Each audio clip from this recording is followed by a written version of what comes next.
Rise and Fall of the Titans. 5.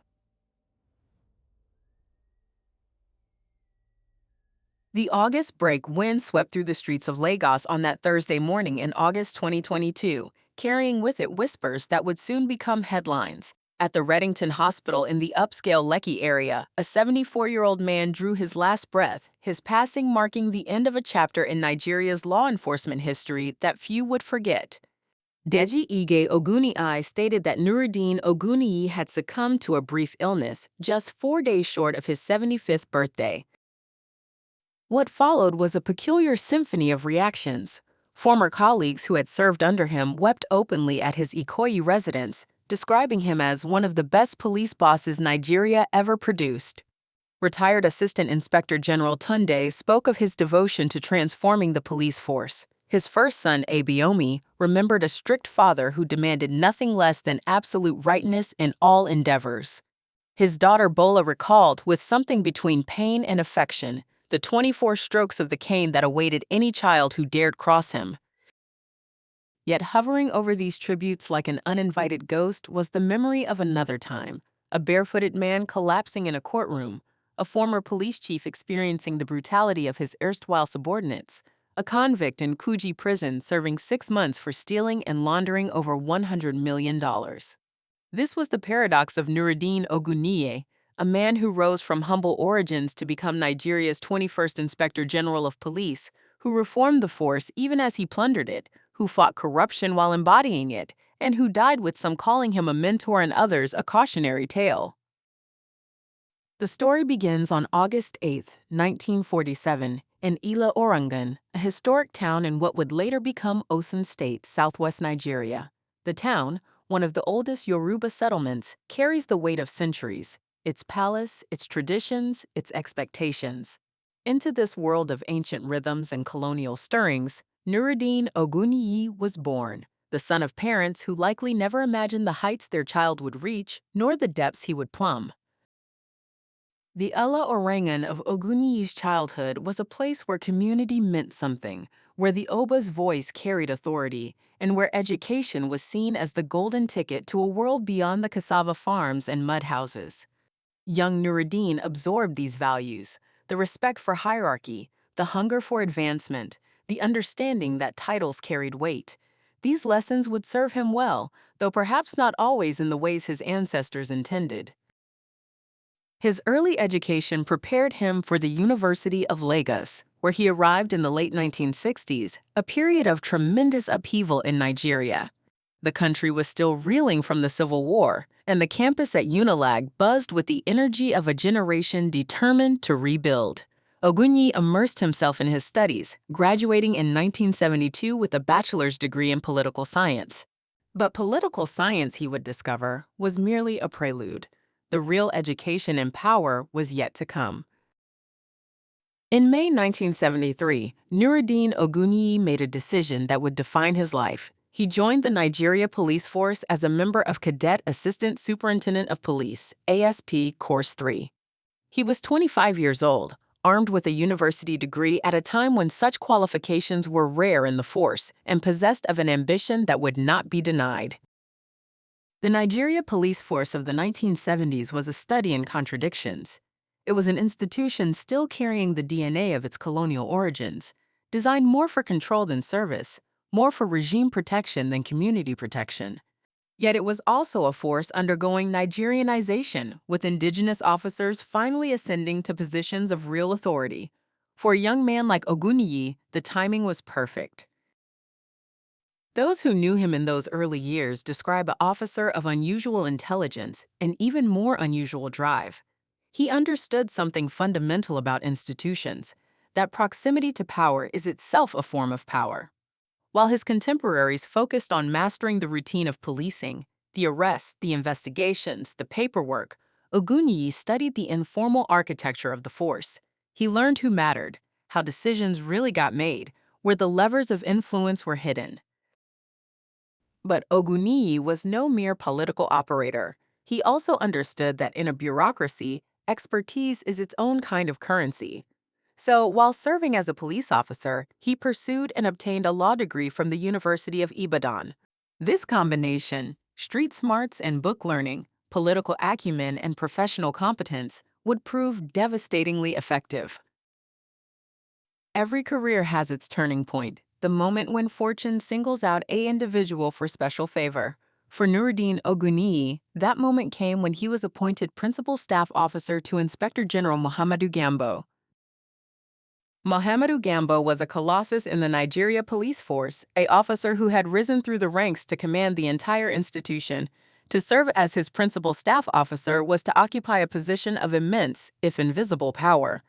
The PSO controls access to the IGP, filters information, manages the flow of decisions. It is a role that requires absolute discretion, total loyalty, and the kind of institutional memory that makes its holder indispensable. Oguniyi excelled in this role. He learned the inner workings of the force headquarters, the delicate dance between police leadership and political authority, the ways in which budgets could be stretched and resources allocated. He also learned something more troubling: the absence of effective oversight, the ease with which public funds could be redirected, the silent understanding that those at the top enjoyed privileges unknown to the ranks below. Gambo trusted him. More importantly, Gambo taught him, not through formal instruction, but through the example of how power actually operates. When Oguniyi left that position, he carried with him not just a promotion, but an education in the mechanics of institutional leadership that no university could provide. The years that followed saw Oguniyi crisscross Nigeria, accumulating experience and building a network that would eventually span the entire country. He served as Deputy Commissioner of Police in Edo State, then received an appointment that carried special significance: Pioneer Commissioner of Police in the newly created Delta State. Being the pioneer CP in a new state meant building from scratch, establishing commands, posting officers, creating structures where none existed. It was the kind of assignment that tested every skill a police administrator could possess. Oguniyi passed that test, and his reward was a series of increasingly prominent postings: Commissioner of Police in River State, then in Abia State. River State, with its oil wealth and volatile politics, was particularly challenging. The job required navigating between powerful political interests, managing a force often stretched thin by the demands of protecting oil installations, and maintaining order in a region where tensions frequently boiled over. Oguniyi handled these pressures with sufficient skill that his reputation continued to grow.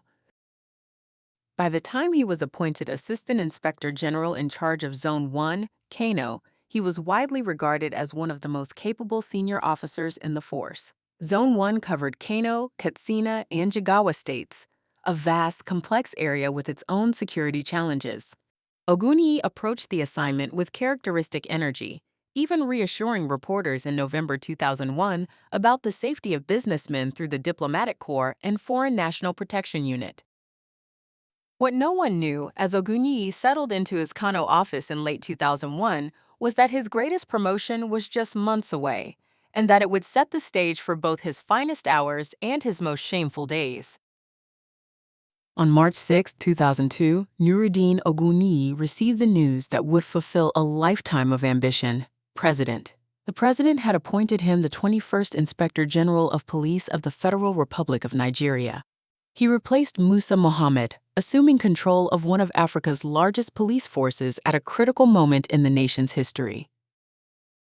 Nigeria in 2002 was 4 years into its longest stretch of civilian rule since independence. The euphoria of democracy's return in 1999 had given way to the messy reality of governance.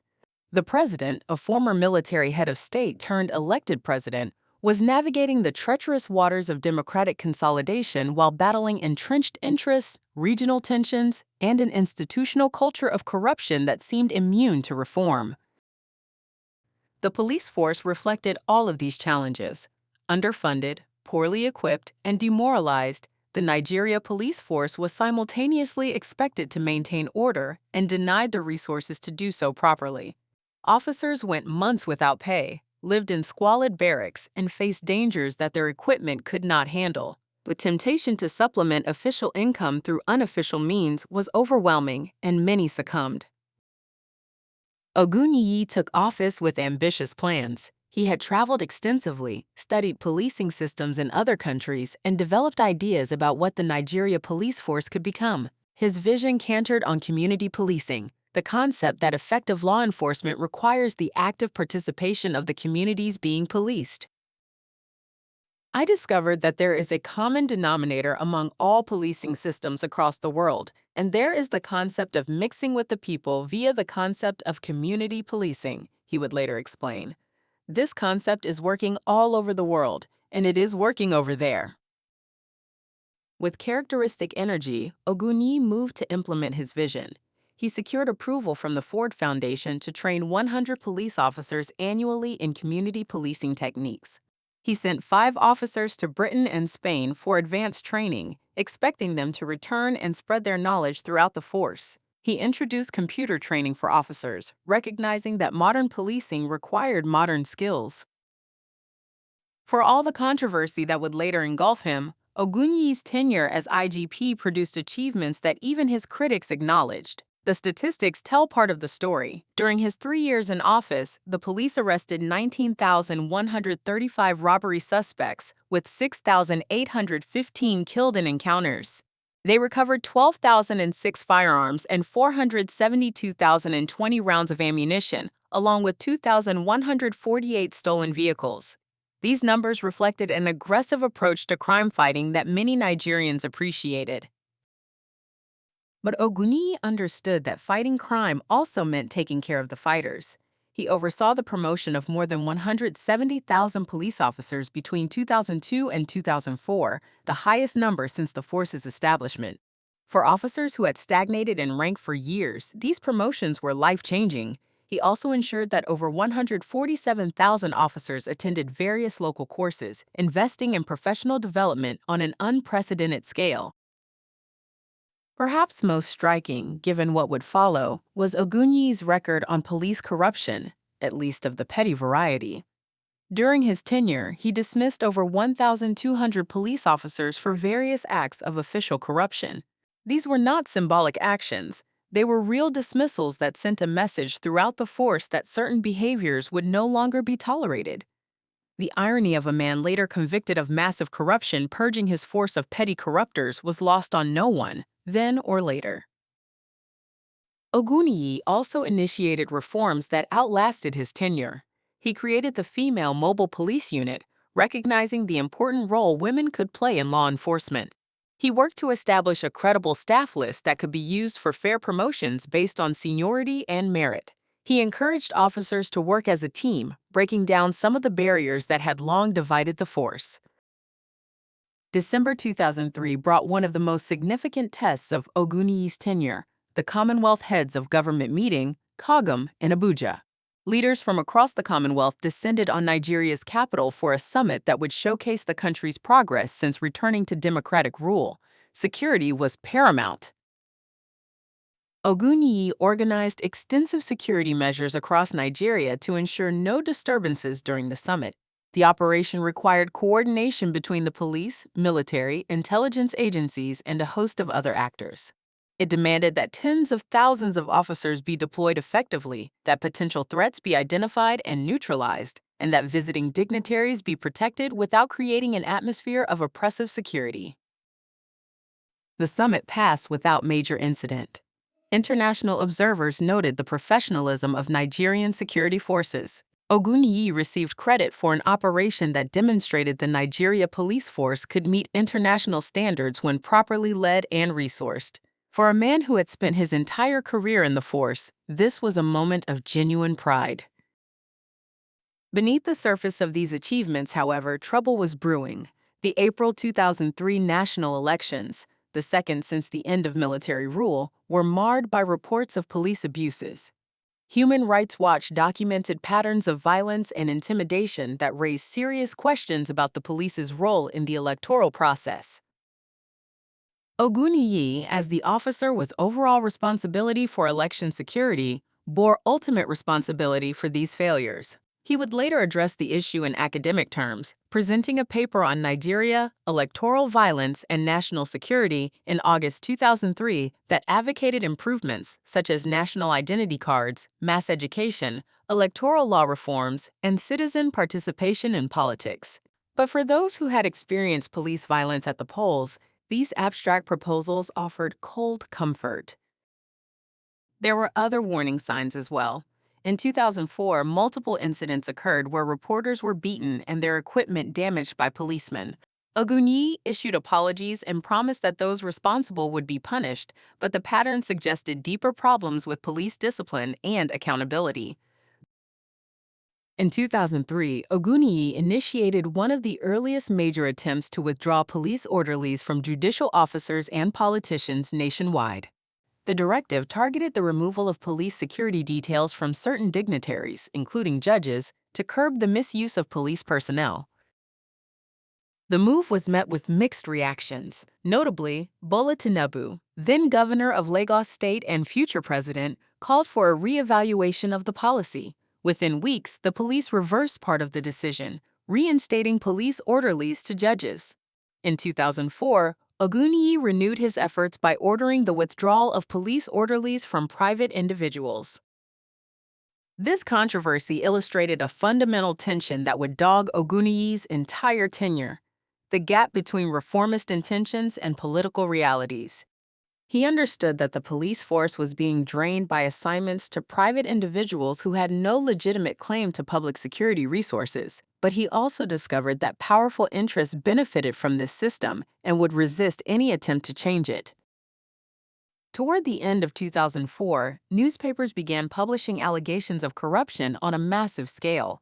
The stories asserted that Oguniyi had pocketed public money and taken bribes from politicians and criminals. At first, these were whispers, easily dismissed as the fabrications of political opponents or sensationalist journalists. But as the weeks passed, the allegations grew more specific, more detailed, and harder to ignore. What most Nigerians did not know was that two independent security reports had already reached the president's desk. The Department of State Services, DSS, had compiled a detailed account of Oguniyi's financial activities, documenting how police funds were being diverted for personal use. The Economic and Financial Crimes Commission, EFCC, still in its infancy under Chairman Kamal Yari, had conducted its own investigation and reached similar conclusions. The president, confronted with these reports, faced a difficult decision. Oguniyi was his appointee, a senior officer who had served through the Commonwealth Summit and the 2003 elections. Exposing his corruption would embarrass the administration and shake public confidence in the police. But ignoring the evidence would undermine the anti-corruption agenda that the president had made central to his presidency. According to the president's later account, he summoned Oguniyi and warned him about the indicting reports. Oguniyi denied everything and promised to reform, but the stealing continued. Months later, a second EFCC report detailed even more corruption. The president called him again. "Nurudeen, why do you have to destroy your name and career even though you will forever enjoy your privilege and salary as a former IGP for life?" The warning went unheeded. The stage was set for a confrontation that would shake Nigeria's law enforcement establishment to its foundations. The exact date is lost to history, but the scene is etched in the memory of those who witnessed it. Nurudeen Oguniyi arrived at the presidential villa in Abuja for what he likely assumed was a routine meeting. Perhaps he expected to discuss police funding or upcoming operations, or any of the countless matters that required the IGP's attention. What he did not expect was to find Kamal Yari waiting for him. Ribadu, the EFCC chairman, was everything Oguniyi was not: young, aggressive, and hungry to make his mark. Where Oguniyi had risen through 3 decades of institutional politics, Yari approached corruption as a crusade rather than a negotiation. He had the evidence, he had the mandate, and he had something more: the absolute confidence that history was on his side. In the president's telling, the confrontation that followed was electric. Kamal, present at the villa for his own reasons, made clear that he intended to arrest the Inspector General of Police. Not in some future time, not after due process had run its course, but immediately, physically, then and there. "I had a hunch that Kamal may leak the report to the press as he was close to them," the president later recalled. The president understood that once the story broke, his control over events would vanish. The arrest of a sitting IGP would be front-page news around the world, a spectacle that would consume his administration and overshadow any other agenda. The president decided. He summoned Oguniyi and gave him an ultimatum. Submit your resignation letter within 30 minutes, or I will dismiss you. The math was simple. Resignation would allow some measure of dignity, some control over the narrative. Dismissal would be public, humiliating, and final. Oguniyi chose to resign. But as he prepared to leave the villa, Yari made his position clear. The resignation changed nothing. I will arrest you outside, he told the former IGP. The message was unmistakable. No amount of political protection would shield Oguniyi from the consequences of his actions. In January 2005, the news became official. Nurudeen Oguniyi had been forced to retire as Inspector General of Police. Sunday Osis was appointed to succeed him, tasked with stabilizing an institution rocked by the scandal. The man who had commanded Africa's largest police force was suddenly a private citizen, his career in ashes, his reputation in tatters. But for Oguniyi, the worst was yet to come. On April 4, 2005, he was arraigned at the Federal High Court in Abuja on charges involving about $13 billion obtained through money laundering, Oguniyi's theft, family and other also sources. stood by him. His son Abayomi described a father who never changed one bit and remained an advocate of doing anything that was right. His daughter Bola spoke of a man who taught her that there is no alternative to success than to follow due process in all things, a lesson complicated by the knowledge of how her father's success had ended. In the years before his death, Oguniyi occasionally reflected on what he had attempted to achieve as IGP. In one interview, he returned to his vision of community policing, explaining the concept that he believed could have transformed Nigeria's security landscape. The concept of Operation Fire for Fire is contemporaneous policing, he said. In policing, whatever is adequate, that is what the police should provide for the people. Intelligence policing helps community policing to provide adequate security solution by tranquilizing every act of criminality. He spoke of his travels and research, discovering a common denominator among all policing systems across the world in the concept of mixing with the people through community policing. He had secured Ford Foundation funding to train 100 officers annually in these techniques, a program he believed would have helped the country solve its crime problems. Then came the bitter admission. Unfortunately, this was torpedoed immediately I left office. His successors, whether out of personal animosity, ethnic rivalry, or simple institutional inertia, had abandoned the community policing initiative. The officers trained in Britain and Spain were reassigned, the program dismantled, the vision unrealized. In this telling, Oguniyi presented himself as a reformer whose good works were undone by forces beyond his control. It was a partial truth, self-serving, but not entirely false. He had indeed initiated reforms that outlasted him, even if his corruption overshadowed them. The tragedy of his career was that both things were true. He was both a reformer and a thief, a man who built up the institution even as he plundered it. On August 4, 2022, Nurudeen Oguniyi died at Reddington Hospital in Lagos after a brief illness. He was 74 years old, 4 days short of his 75th birthday. The news triggered an outpouring of tributes that revealed, once again, the divided nature of his legacy. President Muhammadu Buhari, through spokesman Femi Adesina, mourned with the family and the Nigeria police force, recalling that Oguniyi, during his tenure as IGP, did his utmost to ensure that the police performed its statutory responsibilities under a democratic dispensation, and acknowledging his penchant for boosting the morale of officers and men in the force. Osun State Governor Gboyega.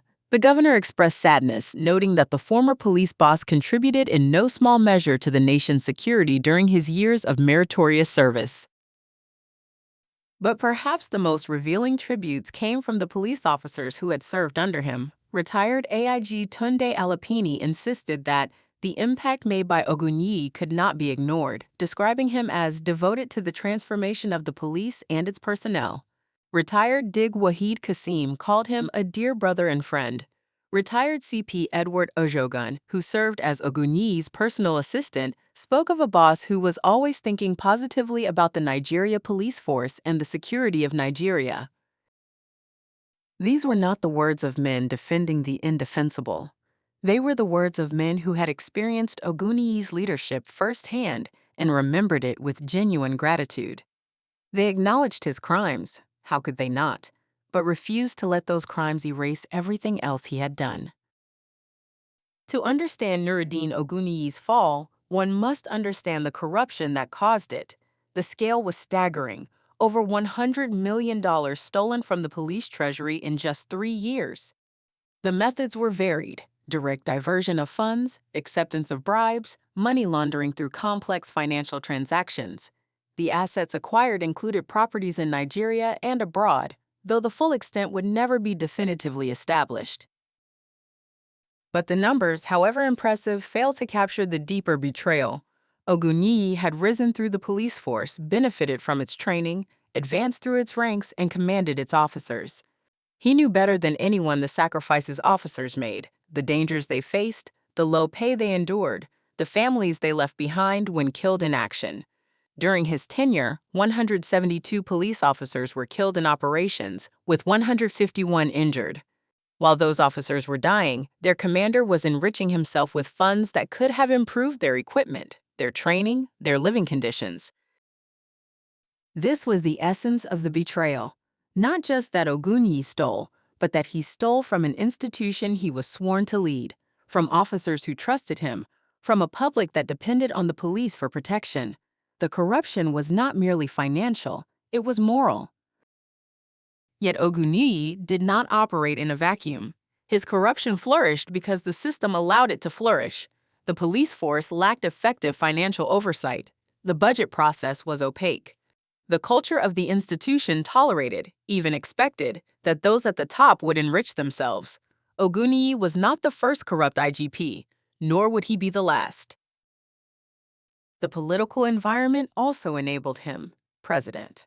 The president appointed him, received reports of his corruption, warned him privately, but took no effective action until the evidence became impossible to ignore. The same administration that created the EFCC and appointed Kamal Yari also tolerated Oguniyi's depredations for years. This was not hypocrisy so much as the normal functioning of a system where anti-corruption efforts coexist with corruption, where reformers and thieves operate within the same institutions. Even Oguniyi's prosecution reflected systemic contradictions. The EFCC that pursued him was led by Ribadu, who would himself later be removed as EFCC chairman in circumstances that many considered disgraceful. The pattern established with Oguniyi, an anti-corruption crusader bringing down a powerful figure, only to fall from grace himself, would repeat with depressing regularity. Amina Nafal, Ibrahim Lamorde, Ibrahim Magu, Abdul Rashid Bawa, all would head the EFCC, and all would leave office under clouds of controversy. The agency created to fight corruption seemed to consume its leaders as surely as it consumed its targets. Oguniyi's plea bargain remains controversial to this day. Critics argue that allowing him to plead guilty to just 8 charges and serve only 6 months made a mockery of justice. Stealing over $100 million and serving half a year, less time than many petty thieves receive, sent exactly the wrong message about Nigeria's commitment to fighting corruption. Supporters of the plea bargain note that it secured the return of at least some stolen assets and avoided a lengthy, uncertain trial. They point out that convictions in corruption cases are never guaranteed, and that a plea bargain guaranteed some punishment rather than risking none. The truth likely lies somewhere in between. The plea bargain was a pragmatic compromise that served the interests of both parties. Oguniyi avoided the risk of a much longer sentence. The state avoided the cost and uncertainty of a prolonged prosecution. But justice, in any absolute sense, was not served. The Nigerian people, whose money Oguniyi had stolen, received neither full accounting nor full restitution. The post-conversion controversy over missing assets added another layer of tragedy. If Oguniyi had returned properties and money as part of his plea bargain, those assets should have been documented, managed, and either used for public purposes or sold with proceeds going to the treasury. Instead, the EFCC could not provide records of what had been recovered. Rumors of secret sales at giveaway prices suggested an even darker possibility that the fight against corruption had itself become corrupt, with assets confiscated from one thief simply being transferred to another. If true, this meant that Oguniyi's prosecution had not broken the cycle of corruption, but merely continued it under new management. The House of Representatives' investigation in 2009 attempted to get to the bottom of these allegations, summoning Oguniyi, Asari, and Nafal to explain what had happened to the N16 billion. But like so many legislative inquiries, it produced more heat than light. The trail went cold, and the question of what happened to Oguniyi's loot joined the long list of Nigerian mysteries that remain unsolved. The central paradox of Nurudeen Oguniyi's life is that he was simultaneously a reformer and a thief. The same man who dismissed 1,200 officers for corruption stole over $100 million. The same man who introduced community policing, created female mobile police units, and secured mass promotions for his officers also looted the institution he led. The same man who commanded respect and affection from those who served under him also betrayed them in the most fundamental way. How do we hold these contradictions together? One approach is to reject them entirely, to insist that Oguniyi's reforms were mere window dressing, that his promotions were buying loyalty, that his anti-corruption efforts were selective attacks on rivals rather than genuine attempts to clean the force. There is truth in this interpretation, but it is not the whole truth. Another approach is to separate the man from his actions, to acknowledge his achievements while condemning his crimes. This is the approach taken by the police officers who mourned him, who spoke of his mentorship and vision while knowing full well what he had done. They did not excuse his corruption, they simply refused to let it erase everything else.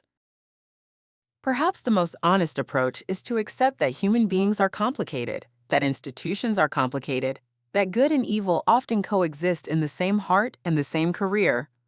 Oguniyi was not a monster, nor was he a saint. He was a man of genuine ability and genuine flaws, who did real good and real harm, who rose higher than most and fell further than many. In his later years, Oguniyi spoke bitterly of how his community policing initiative had been abandoned after his departure. The officers trained in Britain and Spain were scattered. The Ford Foundation funding was redirected. The vision of policing with community participation, rather than against it, died on the vine. This was, in its way, a tragedy independent of Oguniyi's corruption. Good ideas deserve to survive their originators, especially when those ideas might contribute to solving real problems. Nigeria's security challenges have only grown since Oguniyi's tenure. Boko Haram, banditry, kidnapping, farmer-herder conflicts, and many of these might have been mitigated by the community policing approaches he championed. But good ideas, once tainted by association with corruption, often die along with their proponents. Oguniyi's disgrace made it easier for his successors to abandon his initiatives, regardless of their merit. The baby went out with the bathwater, and Nigeria was poorer for it. This pattern, noble ideas truncated due to personal, ethnic, or institutional jealousies, is a recurring theme in Nigerian governance.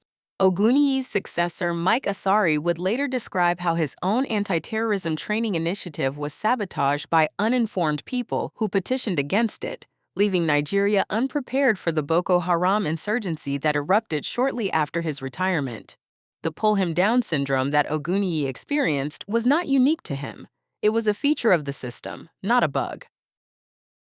History will record that Nurudeen Oguniyi was the first Inspector General of Police in Nigeria to serve a prison term. This is a distinction he would surely have preferred to avoid, but it is also a significant milestone in the country's democratic development.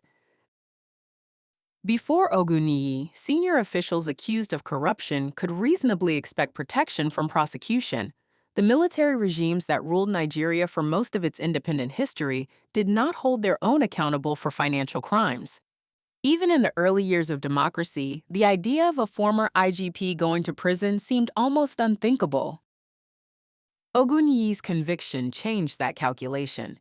It demonstrated that no one, not even the country's top police officer, was above the law. It established the principle that corruption, even at the highest levels, could have consequences. This was progress, however imperfect. The progress was limited, of course. Oguniyi served only 6 months, a sentence that many considered laughably inadequate. The assets he returned disappeared into bureaucratic black holes. His successors in the police force and the EFCC would face their own corruption allegations, suggesting that the system had not fundamentally changed. But the precedent was set, and it mattered. At the Ikoyi residence in August 2022, Oguniyi's family gathered to receive mourners and remember the man they had lost. Their tributes offered glimpses of a private Nurudeen Oguniyi very different from the public figure. His son Abayomi spoke of a father who never changed one bit, who remained committed to doing anything that was right, even when the world judged him harshly.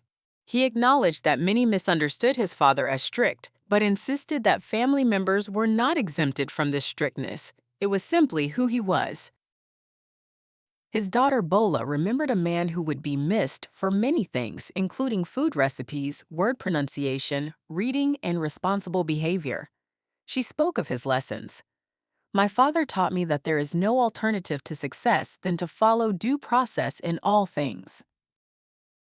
Then came the memory that cuts deepest. "He made me tough like himself. If he wanted to punish you for doing wrong, it was 24 strokes of the cane. Because of this, no one dares get into daddy's trouble." 24 strokes. The number evokes the discipline Oguniyi demanded from his children, the same discipline he presumably demanded from the officers under his command. But it also evokes something else, the gap between the lessons he taught his daughter and the lessons his own life exemplified. Follow due process in all things, except when it came to the police treasury. No one dares get into daddy's trouble, except daddy himself, who got into the biggest trouble of all. For the Nigeria police force, Oguniyi's legacy is complicated. He is remembered as a reformer who cared about the welfare of officers, who secured mass promotions, who introduced training programs, who created new units. He is also remembered as a thief who stole from the institution and brought disgrace upon it. Which memory will prevail? The answer depends on who is remembering. For officers who benefited from his promotions and training, the positive memories may outweigh the negative. For those who see corruption as the force's original sin, Oguniyi represents everything wrong with the institution. For the general public, he is likely remembered primarily for his fall, the barefooted man collapsing in court, the convicted IGP serving time in prison. Institutional memory is selective. Organizations remember what serves their interests and forget what does not. The police force may eventually forget Oguniyi's corruption while remembering his reforms, or it may use his example as a cautionary tale about the dangers of unaccountable power. The choice will reveal much about the institution's relationship with its own history. Oguniyi's prosecution established the EFCC as a force to be reckoned with. Under Kamal Yari, the commission demonstrated that it could take on the most powerful figures in the land and win. This credibility was essential to the EFCC's early success and its continued influence. But the pattern established with Oguniyi, high-profile prosecution followed by incomplete accountability, would repeat itself. The assets recovered from Oguniyi disappeared. The political will that enabled his prosecution would prove fleeting. Subsequent EFCC chairmen would face their own corruption allegations, and the agency's record of convicting major political figures would remain mixed. The Oguniyi case thus stands as both a triumph and a tragedy of anti-corruption efforts. It was a triumph because it happened at all, because a sitting IGP was prosecuted and convicted. It was a tragedy because it did not fundamentally change the system that produced him. Corruption continued, as did impunity, as did the cycle of scandal and forgotten outrage. On August 6, 2022, 2 days after his death, Nurudeen Oguniyi was buried in Osun State. The ceremony was attended by family, friends, and former colleagues who had traveled from across the country to pay their respects. The man who had risen to command Nigeria's police force, who had fallen to become its first convicted IGP, who had lived 16 years in the shadow of disgrace, was finally laid to rest.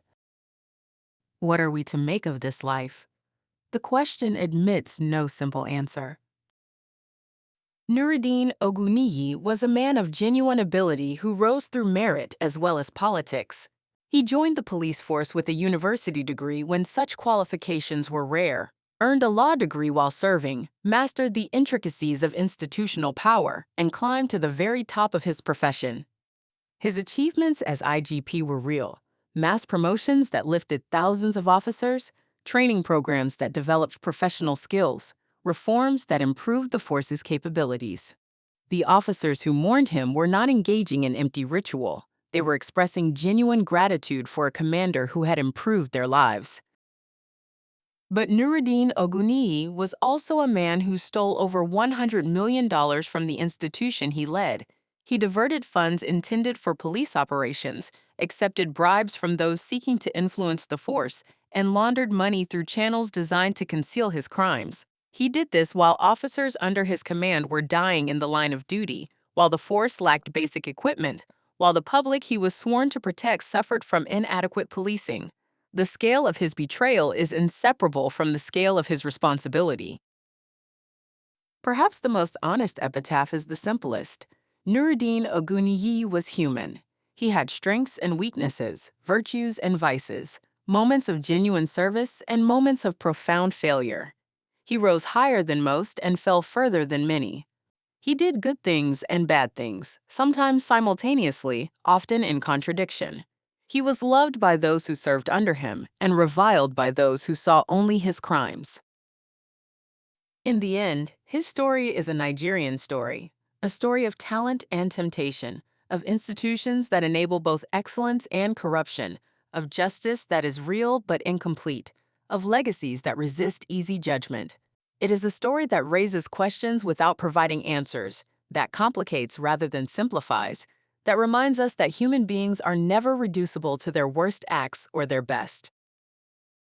Nurudeen Oguniyi died at 74, 4 days short of his 75th birthday. He died in a Lagos hospital, surrounded by family, mourned by colleagues, remembered by a nation that could not decide whether to honor or condemn him. He died as he lived, a paradox, a cautionary tale, a mirror reflecting the complexities of the country he served and betrayed. The Harmattan wind that swept through Lagos on that August morning carried his story forward into history, where it will remain, a testament to the heights humans can reach, the depths they can plumb, and the mystery of how both can coexist in a single life.